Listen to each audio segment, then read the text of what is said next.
गुणवान कौन है। गांव के पनघट पर चार औरतें पानी भरने आईं। पानी भरते भरते वे एक दूसरे से बातें करने लगीं। चारों के एक एक पुत्र थे।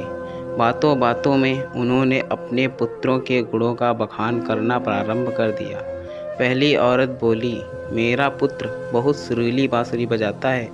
जो भी उसकी बांसुरी सुनता है मंत्रमुग्ध हो जाता है। मैं ऐसा गुणवान पुत्र पाकर बहुत प्रसन्न हूँ। दूसरी औरत बोली, मेरा पुत्र बहुत बड़ा बलवान है। इस गांव में ही नहीं बल्कि दूर दूर के गांव में उसकी बहादुरी का डंका बजता है। ऐसा गुणवान पुत्र भगवान सबको दे।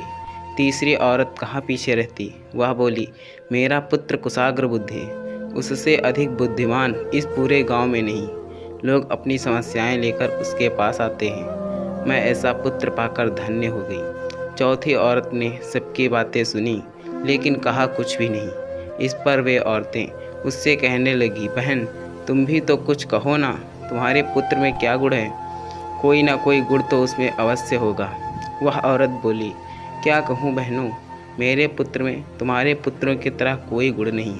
उसकी बात सुनकर तीनों औरतों ने गर्व से अपना सिर उठा लिया। कुछ देर में सबने पानी भर लिया और वापस जाने के लिए अपना अपना घड़ा उठाने लगी। उसी समय पहली औरत का पुत्र हाथ में बांसुरी लिए वहां से गुजरा। देखा कि उसकी माँ पानी से भरा घड़ा नहीं उठा पा रही है, किंतु वह यह अनदेखा कर बांसुरी बजाते हुए वहां से चला गया।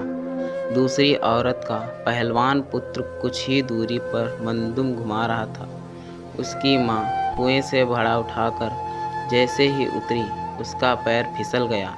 किसी प्रकार वह संभल गई, किंतु पहलवान पुत्र अपनी माँ को नज़र उठाकर देखने के बाद भी उसके पास नहीं आया और अपनी कसरत में लगा रहा। तीसरी औरत का पुत्र भी वहाँ से किताब पढ़ते हुए निकला। उसकी माँ ने उससे कहा, पुत्र मैं दोनों हाथों से घड़ा पकड़े हुए हूँ, ये रस्सी जरा मेरे कंधे पर डाल दे।